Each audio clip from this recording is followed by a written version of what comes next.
Hello, and thank you all for joining us for this Microsoft Reactor live stream event.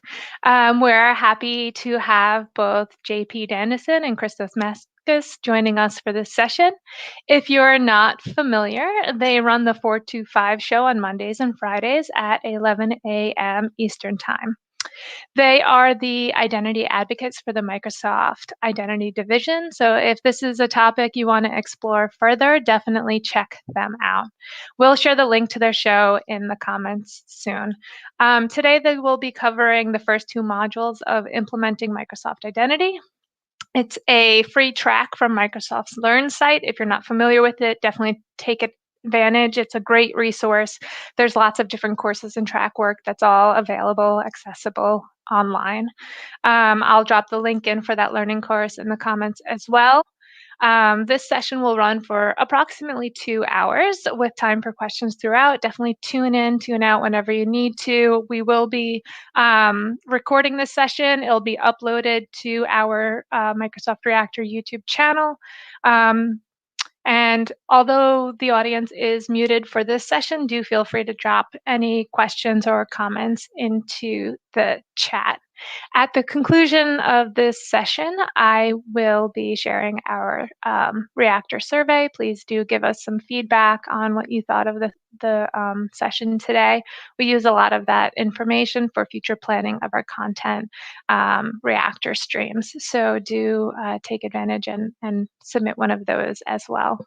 At this time, I will pass it over to Christos and JP. Thank you guys again so much for joining us. Really appreciate it, you taking out the time. And I'll let you guys take over from here. Cool. Happy Thanks for having us. Yeah, exactly. Christos, you're muted, I guess. I'm not. I don't know. It wouldn't be a live stream if audio worked right out of the gate. So I'll let you get your audio squared away. Why? So I don't know. I can't hear you. So the microphone's broken again. I can hear. Maybe I can't hear you. Maybe you can't hear me. Maybe it's a you problem, not a me problem. Oh, now I hear you. Now there you go. Okay, we're good. Do you have me in some hidden window behind the scenes? Is that it? No. So, good morning. Good morning. How about now? I hope everybody can hear us now. So, good morning, good afternoon, good evening, whatever it is, wherever you are. We have a fairly special show today. So, we're going to go through the MS Learn module for implementing Microsoft Identity, which is part of the Microsoft Learn sort of umbrella of things, right? Of different tracks and things like that you can take. And the big thing is this is a great learning sort of start for doing your one of the M365 certificates. So if you're out to get a certification, hopefully what we're going to go through today, next Monday, and the following Monday will help you get more familiar and feel more comfortable to go and take that test. Yes. And understand when and how to use our identity platform and tools. Yep. So Christos and I work in the identity division at Microsoft, which means we help out developers who are trying to build apps and sign people in and access Microsoft resources and access their Azure stuff and do all sorts of neat and interesting things building apps. And we do a show twice a week on digging into build stuff. And Today we're gonna do more of a, I guess, sort of a instructor-led, instructor-led introductory workshop. So you ready to go? Born ready. Born ready. All right. You had to ask that. I mean, you have to, right? We can't get away from it. So okay. So the first thing, so we're gonna get our screen up here. So I got a bunch of links that are sitting up here on the main screen. So first thing, of course, there's a Discord that you can join if you need help a little bit later on. So if you want some help after you've already started, you can join our Discord, and we will be out there. There's a special channel just for people who are coming to this session or these sets of sessions. So go out there and join us, and we'll be happy to help you beyond just right now. We'll be happy to help and do office hours or help out however you can as you get stuck going through these modules. The first thing we're going to look at today is the learning path itself. And we're going to go through getting your developer directory set up and all sorts of all sorts of fun stuff. So the first thing is, let's get over to our learning path. You can get to it at aka.ms/45show/learn, and that's going to take you here, which is implement Microsoft Identity Associate. Okay. There are 5 modules in this path. Getting started with identity, application types, permission and consent, secure custom APIs, and working with users, groups, and roles in apps and your APIs. So today we're going to hit the first 2. So we're going to do getting started with identity and application types. So if you've never used Microsoft Identity before, if you've never used Azure AD, you're totally welcome. This is the thing for you, right? After that, next week, we're going to hit permissions and consent framework. And then the very last one will be the following Monday. And we're going to do the last one, which is all about role-based authorization and things like that inside of your APIs. So head on over here. You'll have to log in with a Microsoft account of some flavor. It could be your corporate account, like for work.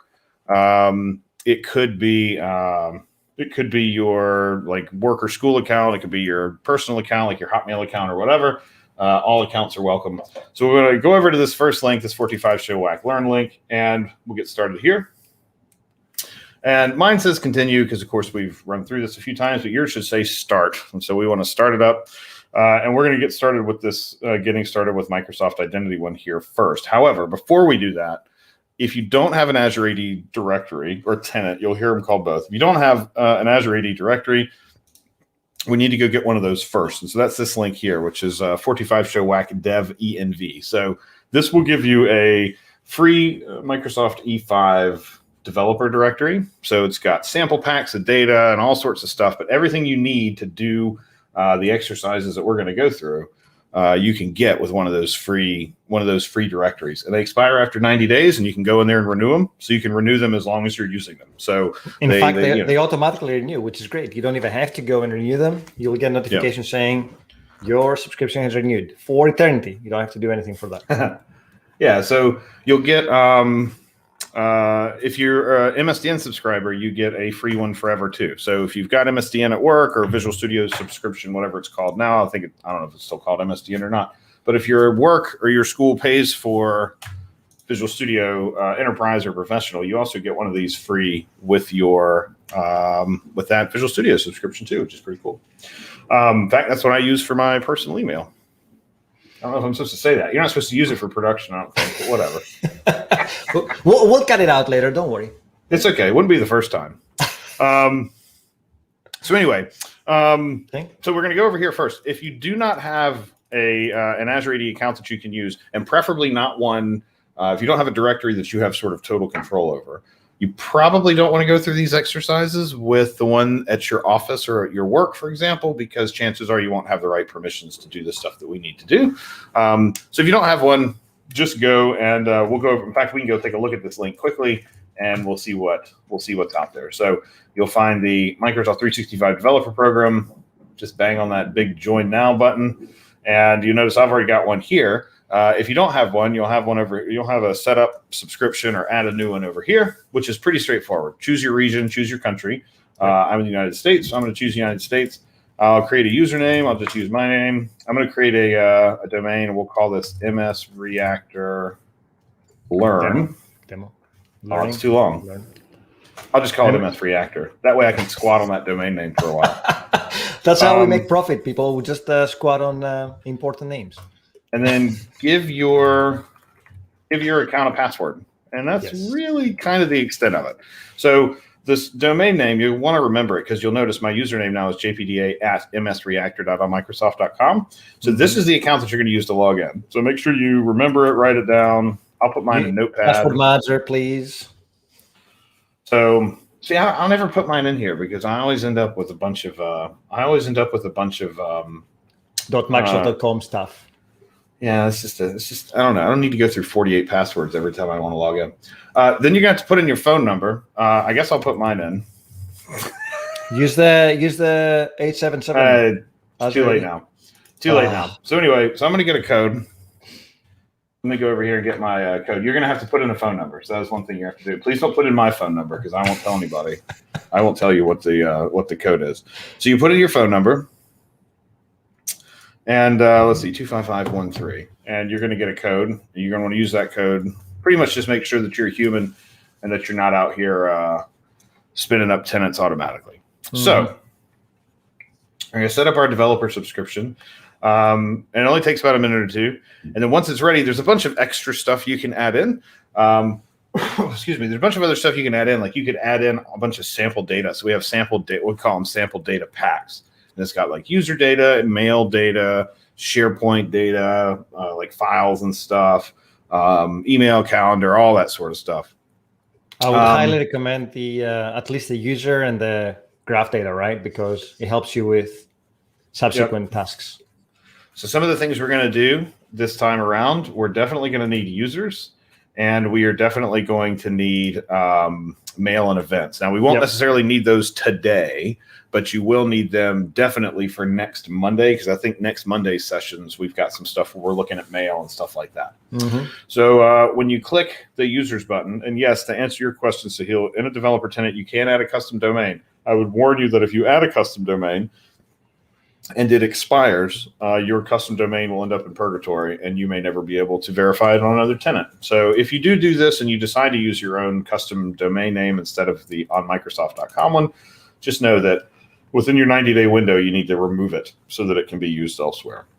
So I'm going to click on users. So we'll just add this, click on add users.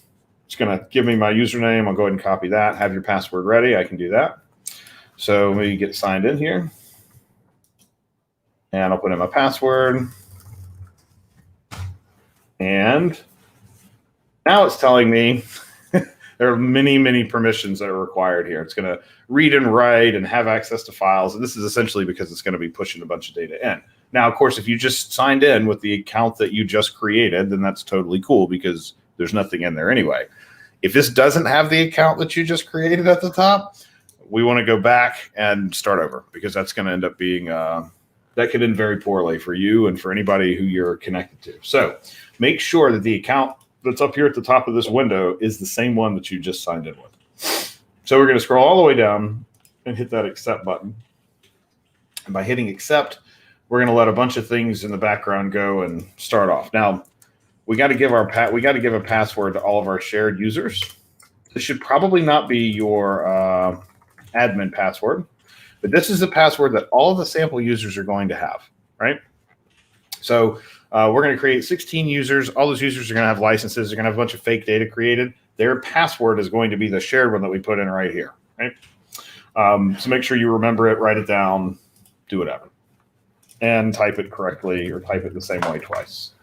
Be another good way to start. So I'm going to give this thing a shared password and then click install. And this is going to take a few minutes, so we don't have to wait on it. Primarily because it's going to go run a bunch of code, and in the background, it's going to go push a bunch of data in. So we don't have to wait on it, because the stuff we're going to do today, we don't need it just yet. As long as you've got an admin account and you've got your new directory set up, then you are ready to go. We will want to come back and add mail and events before the end of the day today. And that way we'll have our mail and events for next week. But it takes a little bit of time to generate these. So we don't want to be sitting around waiting for 10, 15 minutes for the data to be generated. Yep. So we can always come back. And add this. You can always hit this from this AKA link here, the 425 show dev env dev environment one. You can always come back and reset your password and do whatever kind of stuff you need to do here, right? And to answer your question, so he'll know, it includes everything inside of Microsoft E365 with the exception of Windows licensing and Teams voice. So there's no voice. There's no voice with this, because voice, of course, there's team to Teams voice, but there's no PSTN voice where you're calling out into the main phone network, because that costs, that's a very much a fixed cost that Microsoft can't make free. Eat. Yeah. So you'll get everything though, all the security stuff, Teams, Outlook, email, OneDrive, SharePoint, you get all that sort of stuff. As part of this, you just can't make phone calls to regular, normal 10-digit telephone numbers, or however many digits they are where you live. Okay, so let's go back over to our implement Microsoft Identity. This is up here at this learn link. and we're going to get started. Now, there are going to be a few things that you need beforehand. You do need Node.js installed on some machine, preferably the one that you're going to be doing this workshop on. So you will need Node. You'll also need .NET. It's a very interesting workshop in that it uses both Node and .NET. I don't know why. We're inclusive. I don't know. All technologies. Yeah, it's very interesting. We're also going to do some front-end JavaScript stuff, but that just requires vanilla JavaScript. We're going to use VS Code today because VS Code is super simple, super easy, and super fast. So make sure you download VS Code. You could also do it in whatever your IDE of choice is, but we're going to be doing all of ours in VS Code today. So make sure you get these downloaded and installed. For .NET, you can use .NET 5, whatever's current out there on the .NET website today. Each one of these links will get you the 3 prerequisites that we have for today in terms of technology on your machine. So, you ready to go? You ready to dig in? Ready as I can be. Right. So, all right. So let's get started here with. Did we lose Christos? Somebody must have started streaming a YouTube video at his house. The place I used to work years ago, we had a 10 megabit line to the internet, and every time somebody would watch a YouTube video, the whole office would just slow down and we'd all go home for the day. Anyway, okay, so let's go ahead and let's get into our getting started with Microsoft Identity. We'll get the link out into the chat so that you can go take a look at it. But this is the first module that's coming off of this link here. Are you back, Christos? I should be back. Can you hear me? Can you see me? Yeah, we can now. We kind of lost you for a minute. There was some glitch on my internet. There you go. Technology. So we're going to start here at Learn. We're going to start here at the learning path. And the first one we're going to do is getting started with Microsoft Identity here at the beginning. Now, there's a bunch of stuff to read, but since we're here, we figure we'll just tell you the stuff out of the reading parts, and then we'll go do the exercises. So if you go through each one, though, there'll be a little next button, and you'll get some XP. Now, I have to admit, I don't know what you can use the XP for, but I'm sure it's a good thing. But you'll get it. It's gamification, and there's a leaderboard somewhere that shows how people are progressing. That's cool. So you get the MS Learn XP, which is cool. But more importantly, you get to spend 2 hours listening to us talk about identity and developers. What could be better than that? And anyway, there are some tests as well that test your knowledge as you go through. So as you progress through modules, there might be some questions that you need to answer. Yep. So pay attention. So this is going to tell you pretty much the prereqs. So we're going to need to do JavaScript or TypeScript, .NET Core. It says you need basic knowledge of OAuth, but we don't necessarily have to. You don't necessarily have to have deep knowledge of OAuth at all. VS Code and access to a directory. And we have a directory now because we just created one from the dev directory. We created our new dev directory. So I think we're ready to go. So let's go on and continue. And this is very long, and you're free to read it. Don't let me stop you from reading it. But it's very long. The net result of all of this is that when we're at work, when we're at school, we use a ton of different types of applications, right? And if we look at if we go back and think about like I've done enterprise development for 16 years now, and a lot of what we would build software historically, and we had to build a lot of it ourselves. And if you bought software, somebody still had to install it, and they had to put it on a server and do all that sort of stuff. And of course, those days have changed quite a bit, right? Where and now instead of software running on a server sitting in a data center somewhere, and where we as the IT administrators, the IT pros, we were responsible for either building software the business needed or buying it. Most of the stuff has moved up to cloud, right? So because most of it's in the cloud, we lose a lot of what we used to have where, you're on premises because you're sitting in the office. And so surely we know who you are. And we've got all these systems on-prem to make sure we know who you are. So instead, now we've got all this stuff like Dropbox and Office 365 and Box.net and Zoom and all these different apps that people are using, because you don't want to build your own video conferencing service, right? Like that would be a ton of work. And if it's not your core business, then it's probably not something your business wants to invest in. So you buy one off the shelf, but you need to make sure that it's something secure. And so most of what you're going to read in here is all about how we've got all these different devices. We've got all these different people, and people are working at home, and they're working from the bus, and they're working from school, and they're working in their apartments, and they're working at the office, and they're using apps that are all over the world. SaaS apps, vendor apps, apps that your teams have built, apps that you might build. And so because of that, the one consistent part in all this is that you and who you are at work is the most important part of the whole equation. Because if I don't know who you are, then I can't make sure that you see the data you're supposed to see, right? So identity is a pretty crucial, pretty critical part of everything, regardless of whether or not you're at work, but even also when you are when you're doing your personal stuff, right? Like I sign into my Xbox, and because all of my like video games that you buy and movies that you buy on Amazon or whatever, all of those things are linked to some kind of an identity, because otherwise, how will we know who paid to watch John Wick 98 times, or who downloaded Halo, or who downloaded Madden, or whatever? Hey, JP, can you close the notepad? People are more keen in following through the browser. Oh, so zoom in and close the notepad. Yeah, sure. So anyway, so there are a whole lot of words here that talk about the importance of identity and securing your identities, and you're free to read it. But the net result of all of this is that your identity is where who you are, what you have access to, and then who controls that access. It's where they all sort of come right here in the middle, right? And there are two main kinds of software that we see. There's software that you are going to build for your business, for your work, for your school, etc. So an expenses app, some complex line of business app that helps your business make money, right? Some super custom process of your own.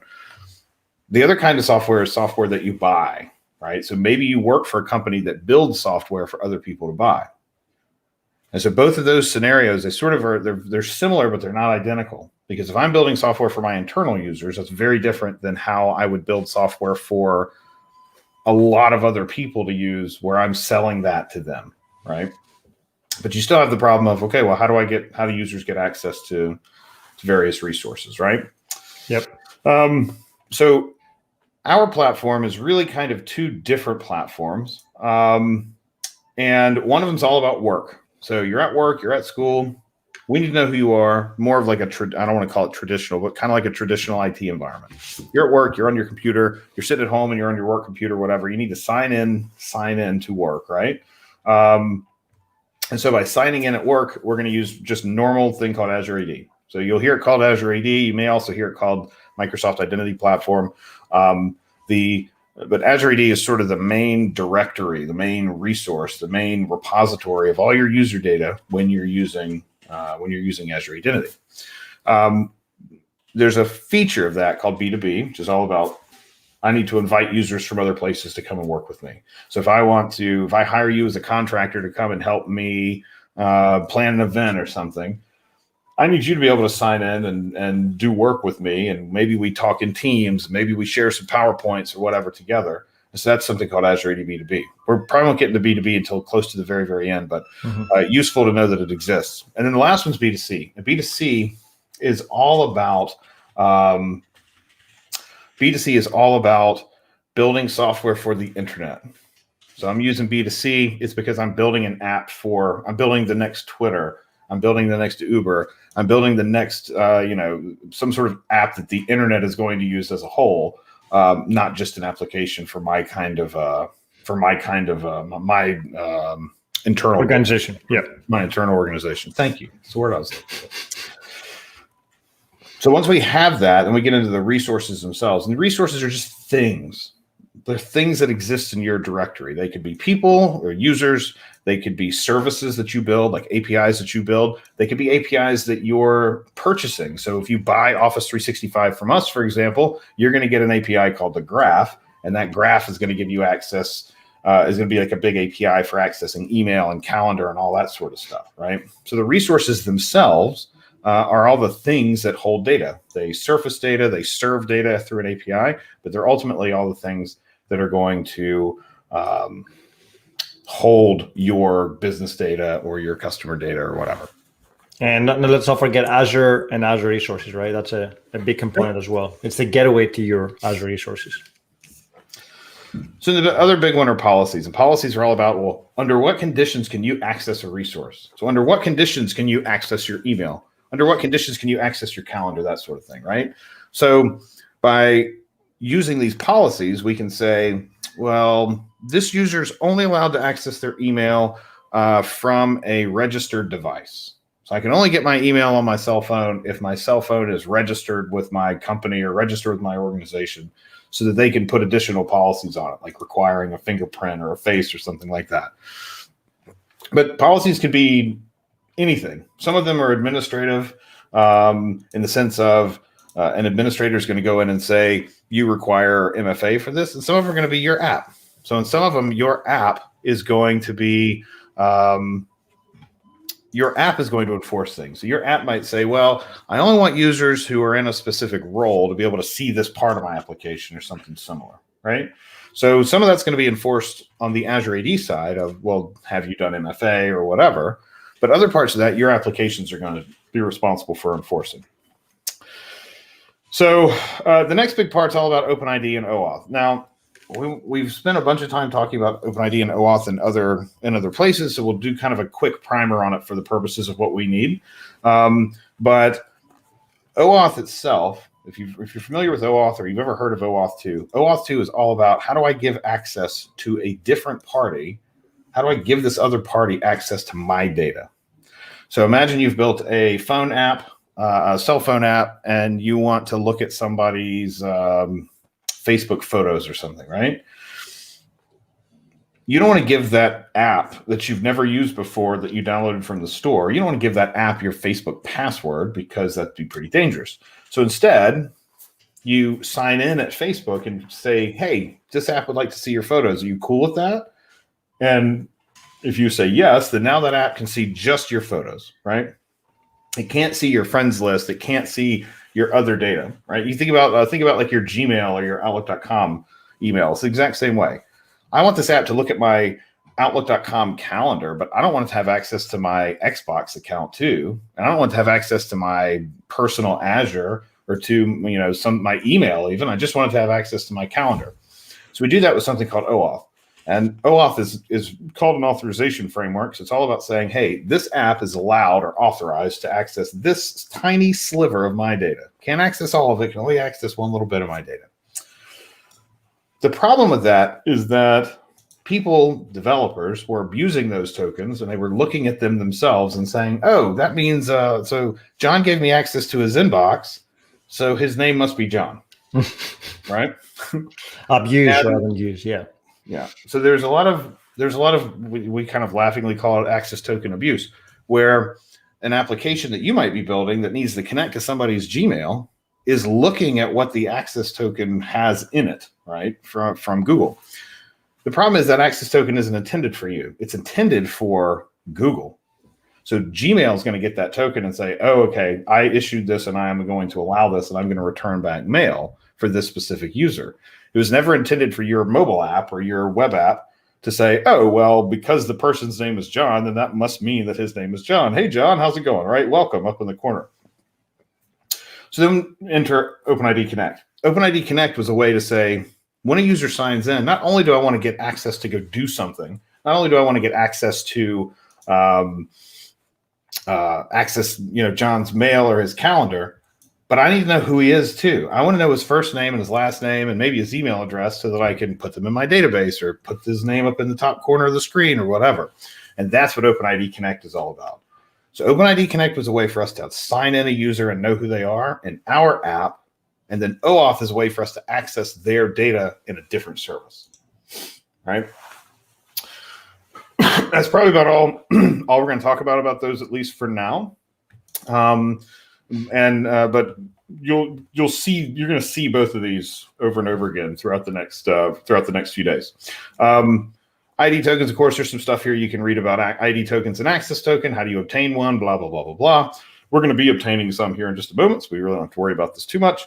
And then user and application access tokens. Now, the majority of the work that we're going to be doing is going to be focused on user access tokens. This is all about a user signing in and saying, hey, give me access to this user's data, right? That means if I sign in, that app is only going to get access to my mailbox. And if Christos signs in, it's going to get access to Christos's mailbox. But that's it. It doesn't get access to all of the email that exists in Gmail. It only gets access to my mailbox and Christos's because we explicitly said, yeah, this is cool. We don't mind, right? There's also something called an application access token. And this is something that is more of a server-to-server kind of a thing. So my application, a user doesn't sign into it. It's a headless app, right? They don't sign in. They don't do anything directly. Instead, I need it to go read all of the mailboxes. And so that kind of a thing, you see it a lot more in like scheduled tasks and cron jobs and integration scenarios. So if you want to like bulk take everybody's mail out of one service, for example, or read everybody's calendar, that's when we get into application permissions. But we probably won't be doing a whole lot of application permissions through here, but just know that they do exist, and they exist for some very specific reason, which is you don't always have a user. Sometimes you need to access more than just a user's data. But they're very, very helpful when it comes to big integration kind of scenarios. Okay, so let's go on to our next exercise. Continue button down here at the bottom. And this is going to talk about all the different types of tokens that we're going to use in Microsoft Identity, right? Now, the way this is laid out is a little strange, I'm not going to lie. We're going to have an exercise page, and then we're going to have a different page that actually walks you through the exercise, even though if you look at pages 3 and pages 4, they're like 90% the same. There's still a little bit of detail missing. I don't know, but we're going to walk through it together. So I'm going to move my screen over here to one half, and I'm going to open up VS Code over here on the other. We have a question from YouTube. Sida is asking, can you restrict application to only a certain mailboxes or one mailbox? In Exchange, you can. So it's called resource-specific consent. Resource-specific consent is a way for you to say only allow mailbox ABC as opposed to all mailboxes, and still do it with an application level account. So that's an Exchange-specific feature. There's also one specifically for Teams. So it's not necessarily a part of the spec. It's all about how the service provider elects to implement it. Okay, so I'm going to open up VS Code here. I'll get it over here on the side. I guess we could have done this the other way, but we'll put this over here in the chat. So this is step 3. So if you're in the getting started with identity one, you look at units 1, 2, and 3, etc. You'll see exercise 3 here. Okay, so we're going to create a Node app. So hopefully you've got Node installed by now. Let me go ahead and get my terminal up over here. So I'll zoom this in, make it a little bit easier to read. Okay, so we've got our terminal, and this is just regular. This is just PowerShell for me. I'm not using anything fancy. So I'm going to create a new directory, and we'll just call this MS-Learn Module 1, Exercise 1. Create a new folder, MS-Learn, and we're going to run npm init y. That'll go ahead and create us a Node app, right? And then we'll do an npm install express Morgan, or Express, of course, being one of the more popular Node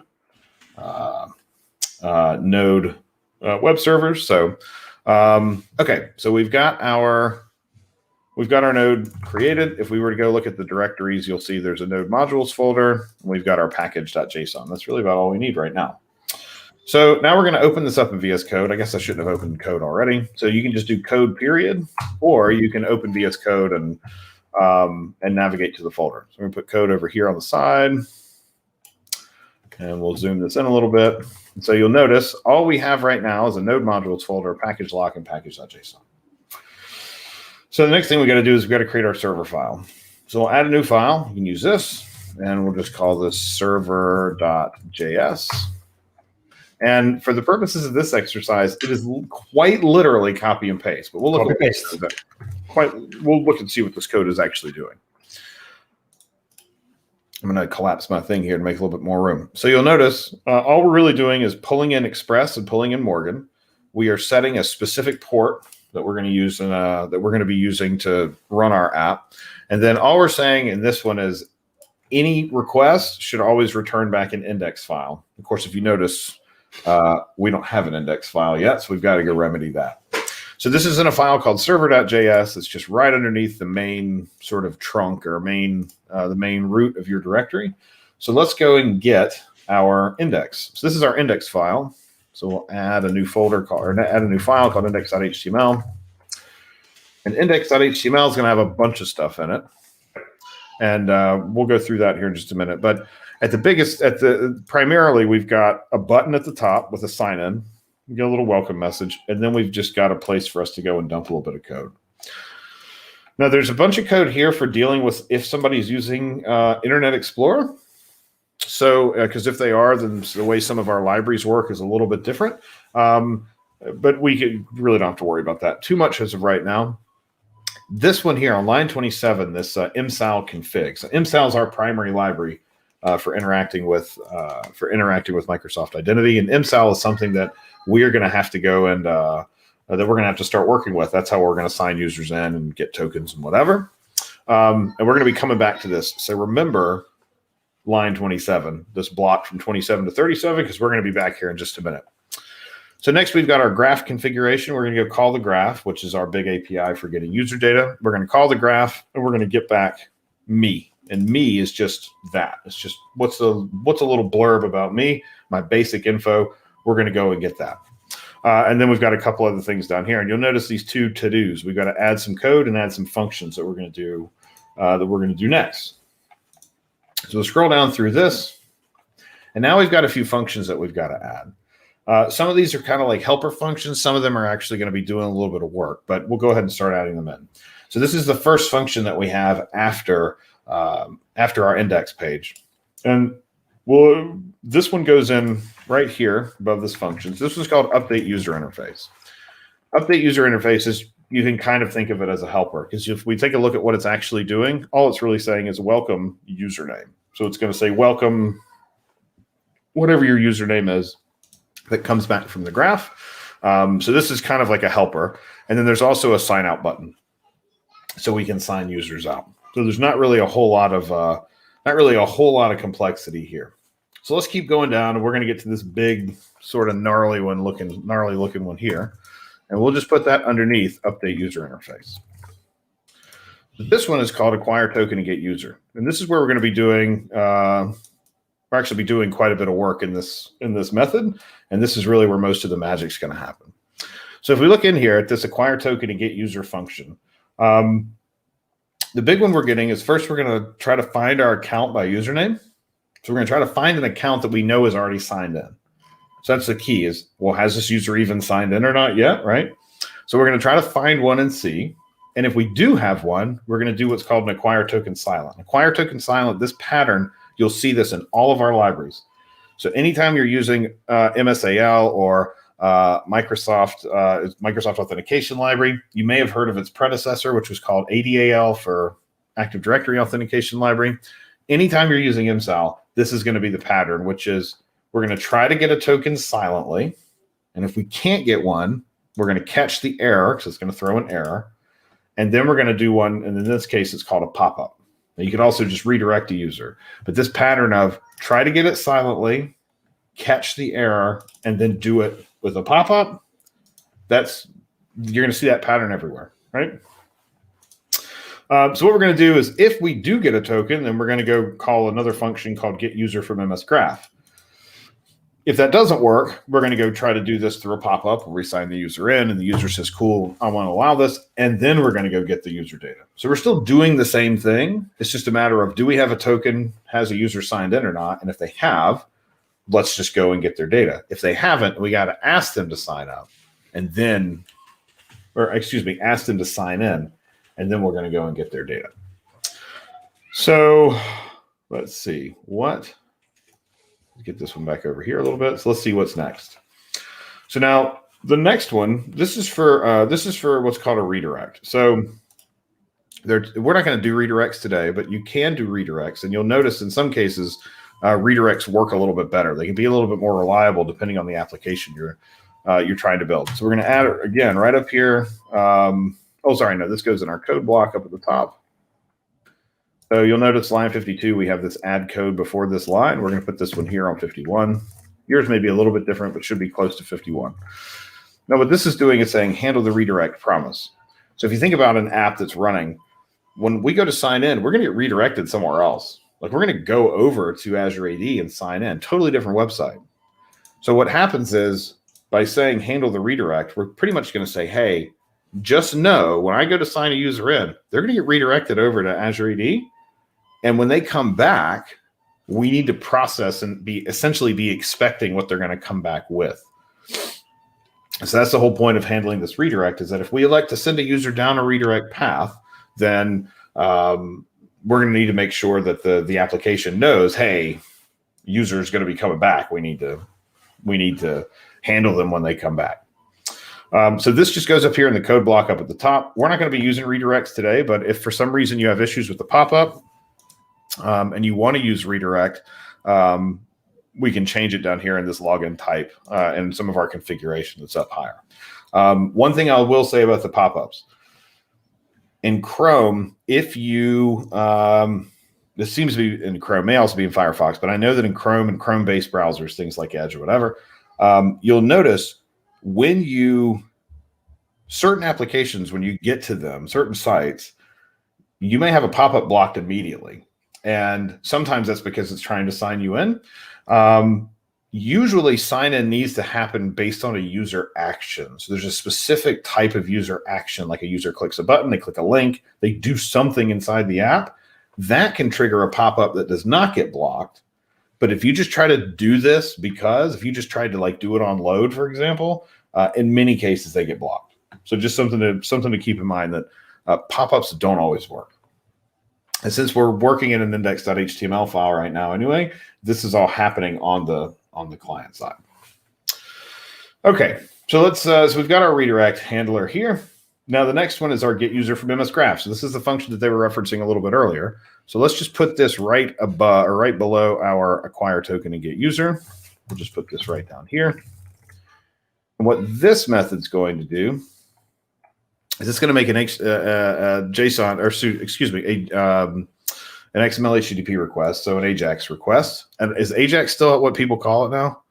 Yeah, it is AJAX. Is it still called AJAX? I didn't know if that was still called that or if there's a new, more clever name for it. But it's essentially it's a request that goes straight from your browser over to the graph.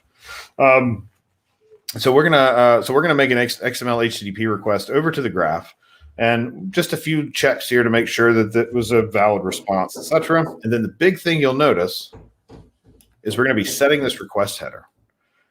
So we're going to be setting a header called authorization, and the value is going to be bearer followed by the access token. So we're going to get the access token up here in our acquire token silent or in our acquire token pop-up, and then we're going to pass that in as our first parameter. So get user from MS Graph. We're going to just stick that in the headers, and then we're going to go make that call. And when it comes back, we're just going to stuff the response into the HTML, right? Easy peasy.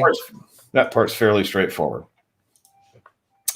Okay, so then we have one more here, and this is called handle response. So let's take this one, and this is going to be yet another function that lives here.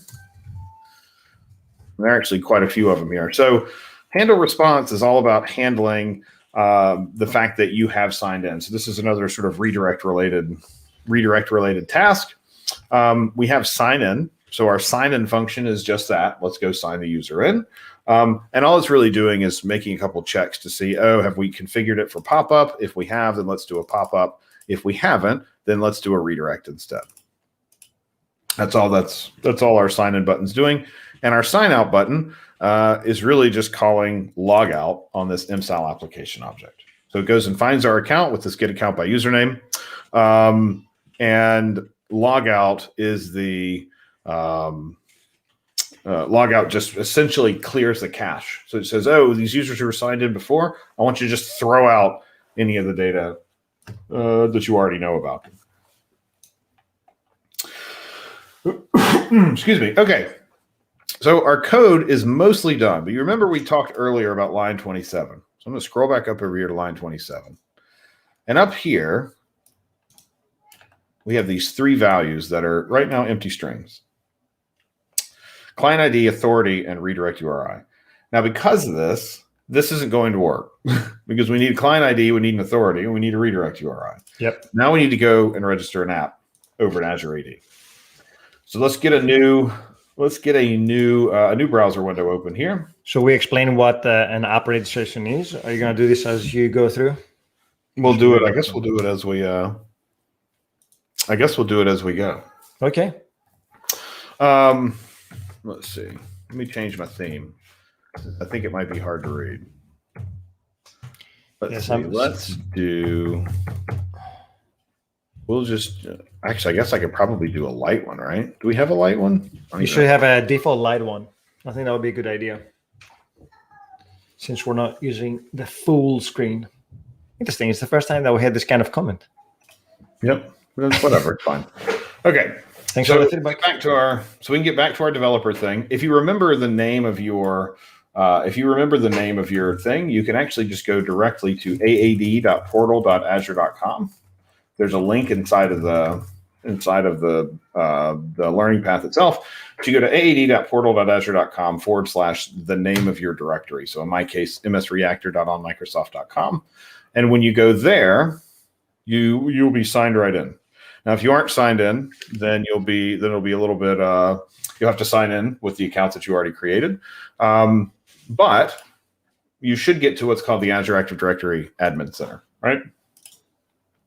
So in the Admin Center, and we'll give everybody a minute to sign out. Of course. I think I might be signed. I'm going to do this in a private window. Sometimes private windows tend to work a little bit better. So let's go over to the portal here. Get signed in. So it was msreactor.onmicrosoft.com. Get signed in. Now you may be asked to set up MFA. So there's this new thing called security defaults, and security defaults within the first few sign-ins, security defaults is going to say, hey, you need to set up MFA. If you do, that's fine. There's an app. You can download it on your phone. You should be able to skip it, though, for about 14 days. After 14 days, however, you're probably going to be required to do it. So just know that might happen. But it's just part of the service. Because, of course, multi-factor is one of the most important things to keeping as much of your stuff secure as we can. Okay, so you're in the Azure Active Directory Admin Center. And this is it's kind of like an Azure portal, but it's just for Azure AD. You can also get to this directly through the Azure portal. So portal.azure.com, and you can search for Azure Active Directory at the top. So I open up my little side menu here, and we'll have Azure AD users and enterprise applications, right? So Azure AD, and this is sort of your main sort of overview screen where you can figure out and just see sort of the basics about your directory. Things like what license you have. Everybody should have P2 because that's what comes along with the developer directory. You'll see your primary domain, which is important to know. Make sure this is the one that you created in the developer center. You'll also have a tenant ID, and this is an important thing. So we'll, if you want, you can go ahead and copy it. We'll put it over a notepad somewhere and just keep a copy of it somewhere because you're probably going to need it again in a few minutes. The big thing we're going to look at right now are app registrations. So over here on the left-hand side, you'll see app registrations. And here we have a bunch of ads at the top. So you can close these, you can skip them, you can do whatever. And we're going to create a new one. So we want to create a new registration. And by creating a registration, what we're really saying is I need the way to allow my users to sign in, and I want to use Azure Active Directory. So I'm saying this is a way to tell Azure AD, hey, I've got an app and I want users to be able to sign in with it, right? Yep. You register intent. That's the whole point. So we'll call this MS Reactor Node. We'll just call this module 1. Well, it kind of isn't Node though, right? I mean, it's a Node server, but kind of whatever. Anyway, so then we get to choose what kind of accounts. Now you'll notice there are lots of different things here. There's things like MS Reactor only, my organization only. If you're building line of business apps, this is most likely the one for you. Accounts in any organizational directory or any organizational directory and personal accounts like your Xbox account or whatever. We're not going to use those right now. We're going to use them later. So we'll just stick with what's called a single tenant app, which is just for your organization. Mm-hmm. You can go ahead and click register. So the first answer, the first question of our puzzle is I need a client ID. Well, what's the client ID? Well, I've created my app and here we have the client ID. So it's just a GUID. It's also called an application ID. We're just going to take that and we're going to plunk it over here in our client ID. So that 842C, which is for me, my application's ID, that is our client ID. So it's essentially just saying, hey, this is the application ID that a user is going to try to sign into. The next thing we need to do is build an authority. And the authority is a way to say, the authority is what is going to vouch for who you are. What kind of an app or what kind of directory or what kind of endpoint is going to say, yeah, this user is who they say they are. That's the whole point of the authority, and in kind of in what the word means is it's the authoritative thing that says, yes, this is John, and yes, he's allowed to sign into this app, right?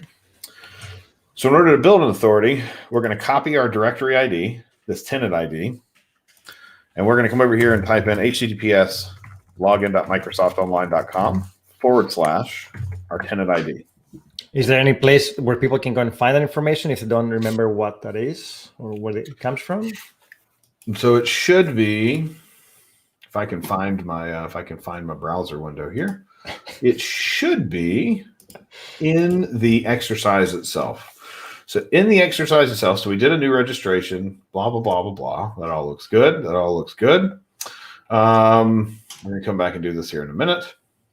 Yeah, so you'll see this in update the web page with the Azure AD application details, and you'll see set your authority to login.microsoftonline.com / directory ID, which is also tenant ID. So either one of those is you'll hear tenant and directory used a lot interchangeably. Cool. So we're going to build this authority string, login.microsoftonline.com / your directory's ID. And your directory's ID is available here under directory or tenant ID. Or you can get it from that main properties page that we got it from earlier. Now, the last thing we need is a redirect URI. And redirect URIs are kind of your main way to secure these apps and make sure that tokens aren't getting into the wrong hands, right? Now, let's see. I guess And the redirect URI is where the token will be returned as well, right? That's the endpoint where you should be receiving the token? Yep, that's it. So this is going to be the URL of your application when it's running. Now, I hit the back button, I guess. But anyway, so if you're back at the app registrations page or app registrations view, you can always search for your application, or you can just click it and get back into that view we were just in. Now, the thing that we need to do here, the last thing we need to do is we need to configure authentication. So we're going to come over to the authentication blade, and this is a way for us to configure to say, hey, my application is at this specific URL, and it's this kind of application. It's a mobile app, it's a web app, it's a this, it's a that, right? So we do this with the platforms. So we're going to add a platform, and we have web and we have single page app. Now, because this is all running in JavaScript, we're only using Node for the purposes of hosting an HTML page. Technically, it's a single page app because this is all happening inside the browser. And that's an important an important distinction to make. When things are happening inside the browser, all this code is executing in your user's browser, not on a machine that you can control. So when that happens, you don't want to you can't leave things like secrets in there. You can't leave any, because if I want to see this code, all I've got to do is right click and view the source in my browser, and I've got it. Right? You hack it. I like it. I love it. You hack the website. Hack the planet by right clicking and clicking view source. So we don't have secrets in here, and you'll notice, of course, it looks like these colons have gotten very they're so dark they're hard to read. I don't know what happened to my theme here, but ultimately, there's nowhere to put a secret in here because we don't need a secret. So by choosing a single page application, we're telling Azure AD, hey, we're going to have an app, and that app is going to be executing in a user's browser. It's not a server-side app like an ASP.NET app or like a proper Node.js server-side app. It's React, it's Angular, it's pure JavaScript, it's Vue. It's something that's running in the user's browser, so the way that we have to interact with it is a little bit differently. So under platform, choose single page app. And for the redirect URIs, we're going to use, if I can type, HTTP, not HTTPS, because we don't have HTTPS set up on our local machines. You don't want to do that in production, of course. In fact, we will block you and prevent you from using HTTP. Anything that is not localhost. You can only use localhost with HTTP, so you won't be able to register anything else, which is good. And then based on this code, normally the node host is port 3000. This code has some changes to change the server to be 3007. If you're using an app that you already built, this is going to be the endpoint that the tokens are going to go back to, or that the user is going to be coming from. So feel free to change it. If you're following this code that we've got up here on the side, it's localhost 3007. We can go ahead and put that into our redirect URI over here too. In this window, we don't need to do anything else. You can leave these two unchecked and click configure. And now our app is ready to go. It'll say update application. You should see localhost 3007 in here, and you'll see your redirect URI is eligible for authorization code flow with Pixie. And this is an important thing because historically we used to use something called implicit, and a lot of apps still use implicit. Implicit is a way to get tokens for JavaScript-based apps, for browser-based apps. The problem with it is that tokens end up touching the browser URL in many cases. So sometimes, you'll sign into an app and then the URL will have the ID token in it, or the access token for another service will be in the URL. And the problem with that is that now it shows up in logs, and it shows up in history, and it shows up in all these different places. And we don't want to be in that position, right? Yep. You don't want access tokens for some service showing up in your your administrator's logs, right? So now, and that's not to say that it's not it's gone, because still so many things use implicit. Now we have a better option called authorization code flow with PKCE. Authorization code is the server side mechanism for saying, give me a one-time use code after I sign in, and then my web app's going to go and handle the exchange to say, hey, I got this one-time use code. Please give me an actual ID token and access token. Of course, there's no server because we're in the browser. So what Pixie does, PKCE, is a way to say, I was telling my buddy the other day, it's sort of like if I was to text you and say, here's a password, and then I called you immediately on the same number and said, hey, what's the text that I just sent you? It guarantees a round trip. So it means that the user or the application that asked a user to sign in is the same application that is redeeming that one-time use code, right? They could have been, sometimes they can get stolen, especially in the older implicit flow. What Pixie does is alleviate that risk of them being stolen, because it sends sort of a one-time round trip secret. So it guarantees the round trip is secure in the sense that application A asked a user to sign in, and application A is receiving the tokens from that user signing in. But that's it. It's not the replacement for client secret. Since we're in the browser, at least it's better than it used to be, because we can't have a client secret in the browser, of course. Okay. Let me go back and look at our exercise, and that's it. So now we're ready to test it. Okay. So will it run? That's the question. So let's open up my colors. My colors have gone very weird, very bizarre here. Okay. So let's clear our screens. This is just regular PowerShell. You could use Bash or whatever too. So we'll do node server.js. It says it's listening on port 3007. So I'm going to open up just a new tab in this private browser that I was in. So let's go localhost 3007. And oh, I didn't type localhost correct. That would be part of the problem. Localhost 3007, and it says Microsoft Authentication Library for JavaScript exercise. So this is a good start. And of course, over here we see in our terminal that there was a 200. So I'm going to click sign in, and when we click sign in, you'll see we get this pop-up window. Now mine's zoomed, so it looks a little funny. So we click sign in. Now, three things to notice here. The first one, this is my account, right? So this is the account that we created with our demo dev tenant, right? This is the name of my app. So this is the name that I gave the app in the portal, right? So this is what your users are going to see when they sign in. And then it says, hey, this app wants to sign you in and read your profile. So things like your email address, your phone number, your username, etc. And it wants to maintain access to the data you've given it access to.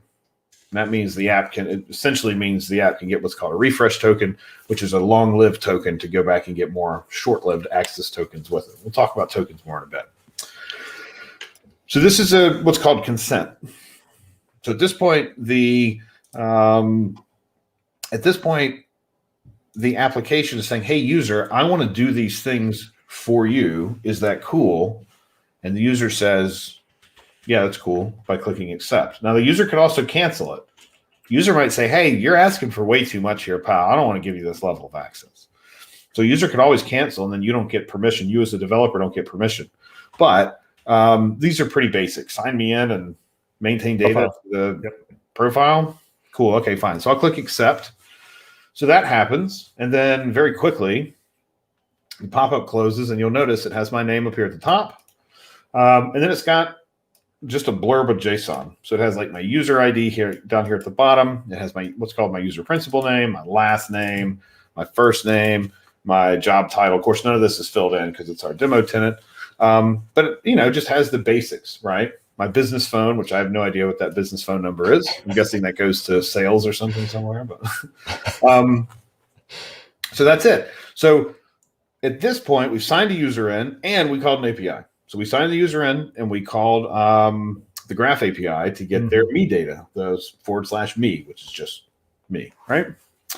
So let's go back and look at our exercise. So it says, yeah, we're going to open up a browser, navigate to 3007. Cool. Click sign in.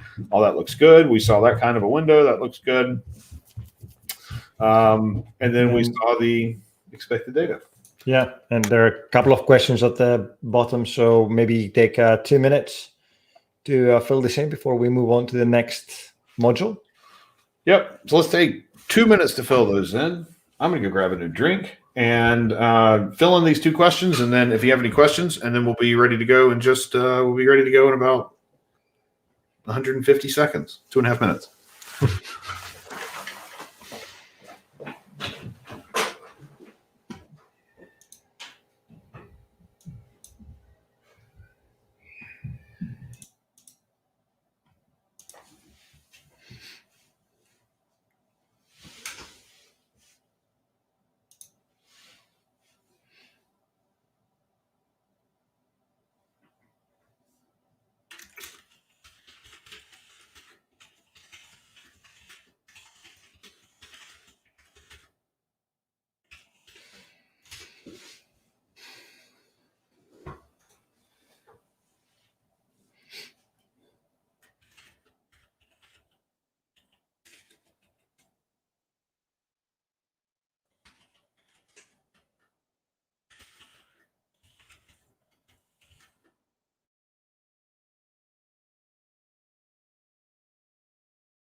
Everybody back? Everybody ready?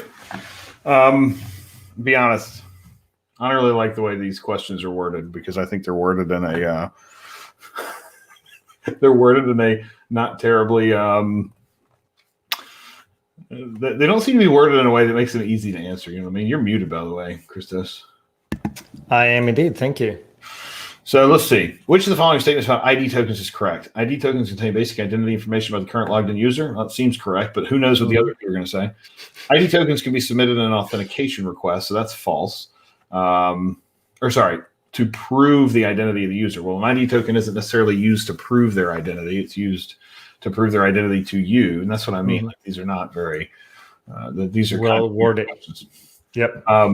ID tokens include both identity information and the permissions a user has been granted, and that is not the case. So the access token is the thing that says, yes, you can do these things. The ID token is the thing that says who you are. So it should be the first one. Then the second one, which of the following statements about access tokens is incorrect? So access tokens can be created by Azure AD for a user or for an app. Well, we know that's true. Azure AD supports multiple OAuth flows that developers use. That's true.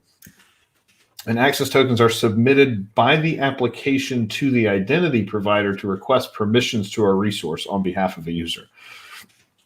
And that one is false, albeit a very strange kind of a false, because it's just worded very weirdly.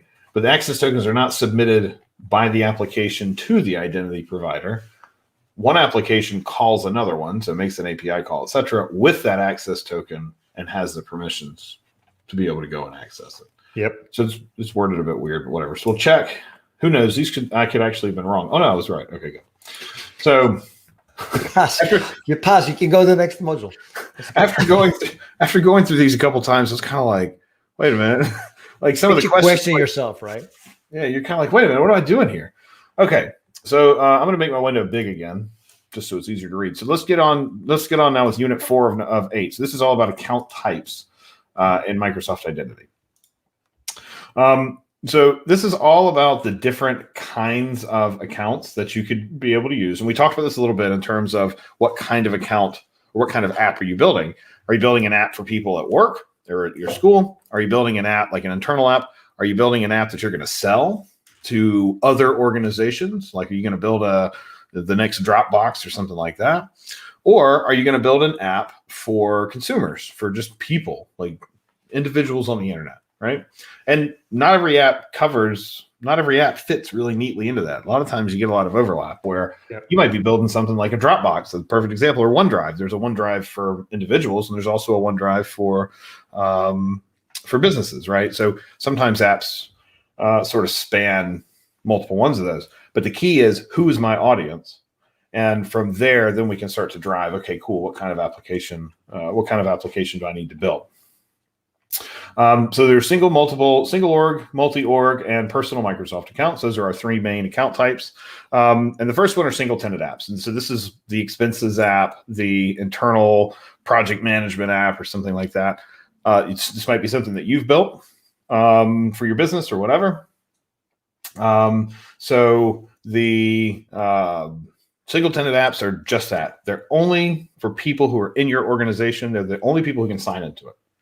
So nobody else from a different organization can sign into that app. We also have something called multi-tenant apps. Multi-tenant apps are a lot of fun. And multi-tenant apps, not only can you sign in from your organization, but anybody within the Azure AD ecosystem can sign into that app. That means that you as the developer have more work to do, because now you suddenly have to figure out, wait a minute, what organization did this user come from? Have they purchased my product before? Are they only going to see data from their organization? Like, what does this mean? So there's more work for the developer, but instead of you having to go and create an app for every single one of your customers, you can write one app and you can use one Azure AD app registration in order to say, hey, anybody within the Azure AD ecosystem is free to come in and sign into our app, right? So you could build an app and I could sign into it with my work account, or I could sign into it maybe even with my personal account, depending on the kind of app it is. So you'll find some good guidelines in here for building multi-tenant apps. The big thing about a multi-tenant app is, and one of the biggest reasons we see customers doing this, a multi-tenant app lets you as the developer say, hey, I want my customers to deal with who can sign in. So you're essentially delegating a lot of administration away from you as the developer, where you've got to go build a portal that lets your customers, say Joe can have access to these things inside of my app. You're now saying, let my customers administrators deal with that. Let my customer administrator determine if they need to use MFA, because I don't care if they use MFA. It's their business data. So if they want to protect it, then let them do it, right? So those policies are set by the administrators of your customers instead of being set by you, and instead of having to be implemented by you, which is key, especially when you look at things like MFA. Do you want to have to go buy an MFA service and then figure out how to implement it, and then have all your customers have to register from 5-10-year-old cell phones and text messages and all that? I don't want to deal with that personally. I wouldn't want to if I was going to build something new. And so instead, with multi-tenant app, we can say, hey, let the administrators deal with it. I don't want to deal with it as the developer or the service provider. I just want to let my customers determine what's most appropriate for them, right? So then we get into apps and service principles. It's funny that this is only one paragraph. Because anybody who's used Azure AD, so many words have been written about the difference between an application and a service principal, right? Mm-hmm. Because they're really, really closely related, but they are not the same thing. So if you're familiar with writing code, you can think of an application as almost being like a class or an object. You can almost think of it as being a class, yeah. Mm-hmm. And the service principal is an instantiation of that. It's an instance of a specific application, right? Yep. So the application is globally defined. So when I create an application, it's globally defined for all of the Azure AD tenants that are in the world, right? In a multi-tenant app. In a single tenant app, it's only defined inside of my directory, and so be it. But what we're going to talk about here doesn't really matter.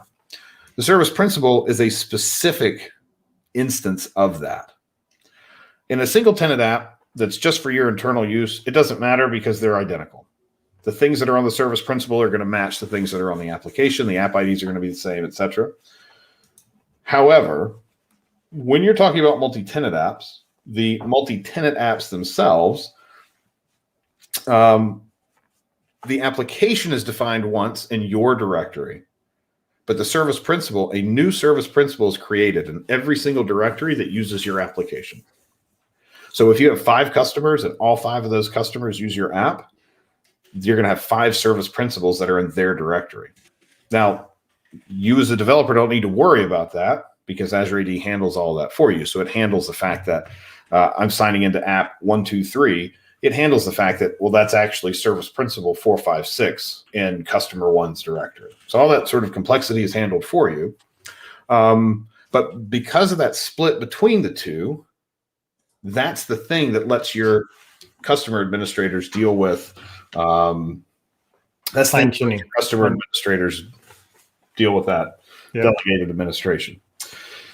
For you, as the app developer, you're going to be interacting with application objects almost exclusively because that's where you do things like what we did before, where we registered the app, we set the reply URL, we set the platform, all that sort of stuff. That's all done on the application side. Your administrators, however, are the ones who would interact with the service principal more because they're the ones that are going to say, well, if Joe's trying to sign into this app, then he's going to require MFA. Or I only want this app to be allowed for users who it's assigned to. And so I'm going to assign it to this group of users and nobody else can, even in our organization, can use it. Most of those kinds of things are done on the service principal itself. The one other thing, or the only one other time that a service principal is important is when you're doing service-to-service authentication. So when you're doing a cloud job or a scheduled task or something headless where a user doesn't exist, that is all done using the service principal. So service principal can have credentials, and those credentials, you can think of it almost like a service account, where I can sign in as a service principal and use that to access another application, another API. Say I wanted to read everybody's calendars, we would create a service principal. That service principal would have a read everybody's calendar permission, and that service principal will be able to connect without a user involved, would be able to connect, download everybody's calendar data, and then schedule more meetings, because that's absolutely what we need in 2021. So there's a lot of stuff here and about what those relationships look like. Application object is global, the service principal is local, et cetera, et cetera. And then that's it. So let's move on to the next one, account types. Now, this next one, I have to admit, this next one's going to be a little weird to try, just because it's kind of expecting you to have two accounts. If you have two directories, like you can sign in with your work account, and you can also sign in with your developer environment account. That's cool. If you don't, it's cool, because we're going to go through it anyway, and you can watch. But you need to have a second account for this exercise, which is, in my opinion, a little weird. Okay, so let's get my window back over here, and let's start cruising through what this exercise looks like. So we're going to create an application that only allows a single organization's users to sign in. Now, this one we're going to do in .NET. For an as yet unknown reason, we're going to switch platforms entirely, and we're going to use .NET. Why not? Yeah, because why not, right? So let's get back over here. I'm going to do a clear on my thing here, on my PowerShell here. Clear. Okay. So we're going to create a single tenant Azure AD application, right? So back in our Azure AD portal, oops, I'm in the wrong window here. Back in our Azure AD portal, which remember was aad.portal.azure.com. I'll put this over here in this window. We're going to go back to our main dashboard, go back to app registrations, which is under Azure AD, app registrations, and we're going to create a new one. So this one says we want to sign in with a work or school account, and we're going to add a new one. And the new one's going to be ASP.NET Core. So we're going to add a new one, and we're going to call this MS Reactor ASP.NET EX. What exercise is this? Like 5, I think. I'll just do module 1, exercise 5. Now, in this one, we're going to do a single tenant app. So the only people who are going to be able to sign in are my people, just people inside of my organization. That's what you're going to do for yours. It's going to be very similar to what we did last time. So we'll go ahead and hit register. We're going to copy these two values, this application ID we're going to need over here. We're going to go ahead and copy our directory ID again, just in case we need it. And now we need to go add a platform. So we're going to add authentication and add a platform. And this time we're going to do web. Now, because we're doing web this time and not single page, because all of our authentication stuff is going to happen on the back end, not on the front end. So let's do web. And let's see, what redirect URIs do we have configured here? For this, it's going to be localhost 3007. So localhost 3007, sign out OIDC, which seems a little bit weird, but oh no, sorry, that's the logout URL. That's what I thought. It seemed a little strange. So we're going to use localhost 3007 for our redirect URI. I'm telling you, it's weird using random ports. And then you'll also notice that it says we need to select ID tokens under implicit. Mm-hmm. So I'm going to go ahead and check it because we're doing this workshop, and I don't want to deviate from what the workshop says, but I'm going to go ahead and tell you right now, there are ways to avoid using implicit flow for this, but we won't talk about that today because last time we talked about it, I got super animated and it wasn't very pleasant. So we're going to check ID tokens. We're going to use localhost 3007, and you'll notice these are also HTTPS this time around because .NET's going to give us a developer or like a self-signed localhost certificate that knows how to use it correctly. So we're going to use localhost 3007. We're going to use localhost 3007 sign out OIDC, and we're going to check this ID tokens box, and we're going to click configure. So that's going to take a minute to sit there and burn. So when it refreshes, it's going to say add a URI, and we're going to have to add our sign-in OIDC down here at the bottom. This is what it should have been in the first place. I don't know why we're adding it a second time, but whatever. So now we've got localhost 3007, and we also have localhost 3007 sign-in-OIDC. Right? So here, by saying redirect URIs, you can have more than one, which is super useful, right? You may have, maybe you want to do one registration for your lower environments, for dev, test, or dev and UAT. you can add multiple ones in here, right? There are some cases where you may even have things like customer1.yourapp.com, although I would caution you that you can't have an unlimited number of these. Mm-hmm. You can have a certain number of them measured in the hundreds, but you cannot have an infinite number of them, in which case it's worth discussing a better alternative to having many. But if you have different paths within your application that are going to process tokens, maybe you have different identity providers or something similar, you can have multiple places that you allow a token to go back to. So the redirect URI is a way for us to say, hey, when a user signs in, where is okay for me to send them back? So that way you couldn't come in here and use mine and redirect it back to your web application running on a different domain. Now you can now because it's localhost, and localhost means something different to everybody who you ask. But in a normal production app scenario, you only want URLs in here that you control, because if you don't, somebody could start getting access tokens and ID tokens for your apps, which you likely don't want. Okay, so we've got our URIs in here, sign in OIDC, and just the root. And now we're going to create a new ASP.NET Core web application. So let's do this. I'm going to open up my PowerShell over here. I'm going to create a new folder, get back out one. Let's see, let's make a directory. We'll call this mslearn mod1 ex5. Create a new folder here. We'll do a .NET new MVC. And then you'll notice there's this auth flag, and we can do single org in here. And then account types. Sorry, that's the this is the output. So if you want to give it a different name, you can. I've already got it into a folder, so I'm just gonna do auth single org. So .NET new MVC single org. Now this is gonna scaffold us a bunch of code, which is gonna be cool because that way we don't have to write it on our own. So we'll run this. Since I'm already in my folder, which I forgot to switch into my folder, of course, every time I always forget. I do that as well, don't worry. So we're going to go to EX5, and I'm going to run this again. .NET new MVC auth single org.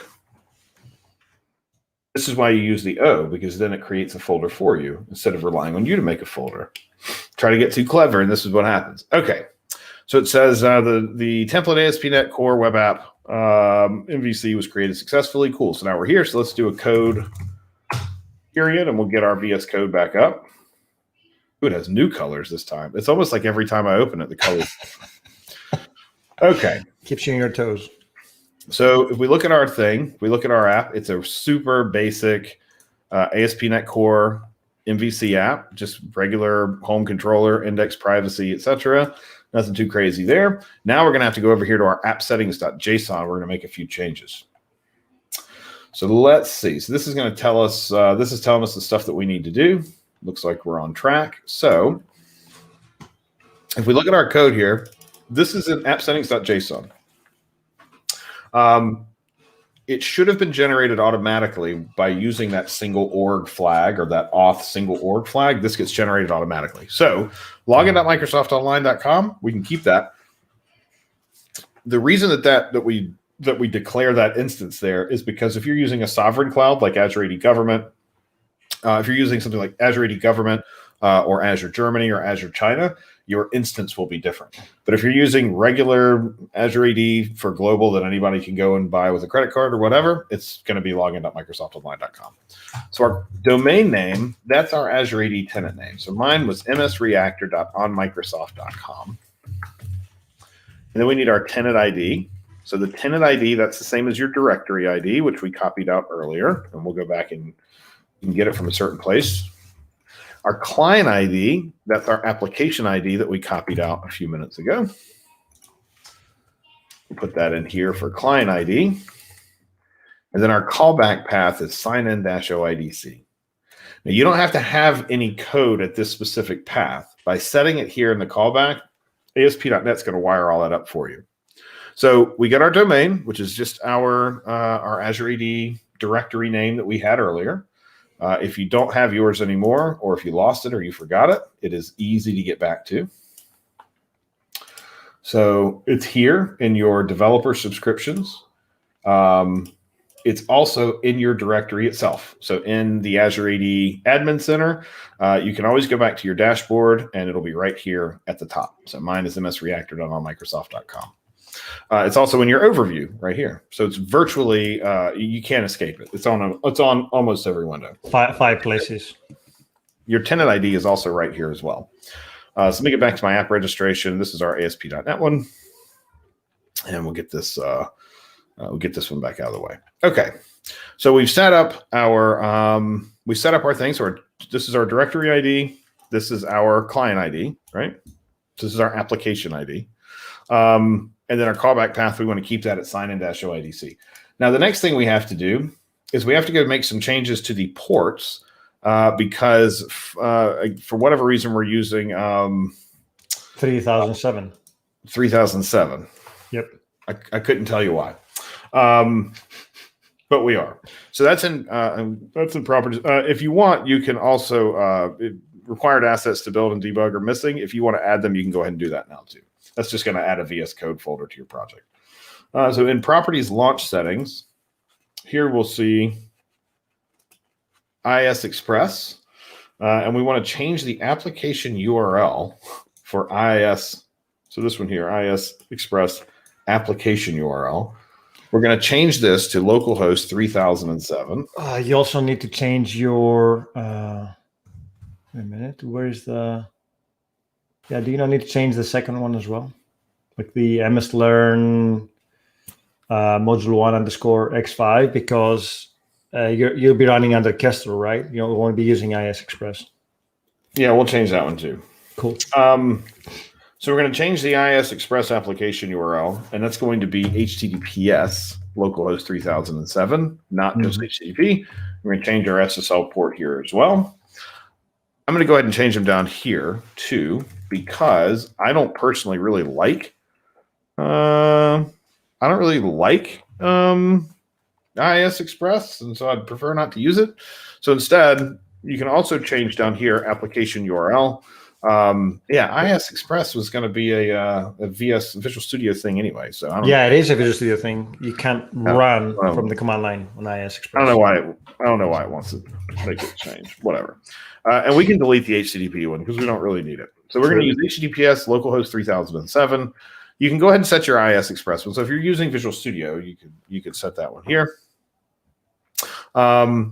But definitely, if you're using VS Code, we're going to want this mslearn mod, whatever you named your project. We want this application URL down here to change to, right?